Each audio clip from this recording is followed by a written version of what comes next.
Alors l'histoire débute quand Laïa et Lilou sont BFF. Mais un jour Laïa et Lilou se sont disputés enfin je sais pas et elles étaient plus BFF. Puis moi je suis allé regarder la chaîne de Lilou et regarder les screens. Non mais quel honte Lilou. En plus tu sais même pas écrire franchement. Ensuite Laïa. Que je suis allée être concentrée.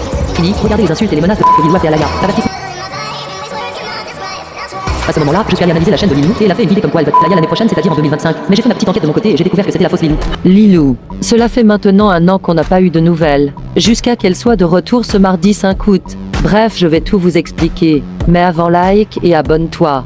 Tout commence quand je suis dans un groupe Snap avec Laïa, Elsa et d'autres personnes. Jusqu'à que Laïa ajoute son soi-disant cousin nommé Gabin. Gabin était très sympa avec nous jusqu'au moment où il devait partir en vacances. Mais en revenant des vacances, il a commencé à insulter Laïa de tous les noms. Déjà tu ferais mieux d'arrêter de nous traiter de merde car on est tous égaux et on n'est pas des merdes mais des humains. De plus tu dis que Laïa a pas de vie mais toi c'est pire en l'insultant de tous les noms. Donc franchement si c'est pour faire ça c'est vraiment immature et puis si tu aimes pas Laïa tu as qu'à lui dire en face avec respect. Bref du coup après ça je n'ai plus de nouvelles jusqu'à que Gabin me rajoute en ami sur Snap. Quand je l'avais à nouveau en ami j'ai vu qu'il avait posté une story.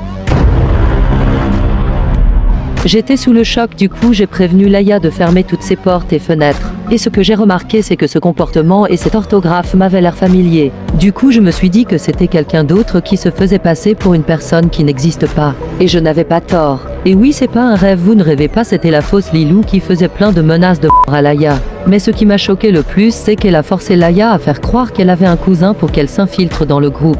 Donc en réalité Gabin n'a jamais existé et Laïa a jamais eu de cousin. Et aussi sur le fait que Laïa n'a pas de vie comme Lilou l'a dit quand elle était en Gabin, honnêtement elle est vraiment culottée de dire ça avec tout ce qu'elle fait. Bref je vous invite à être prudent au max car on ne sait pas à quoi s'attendre.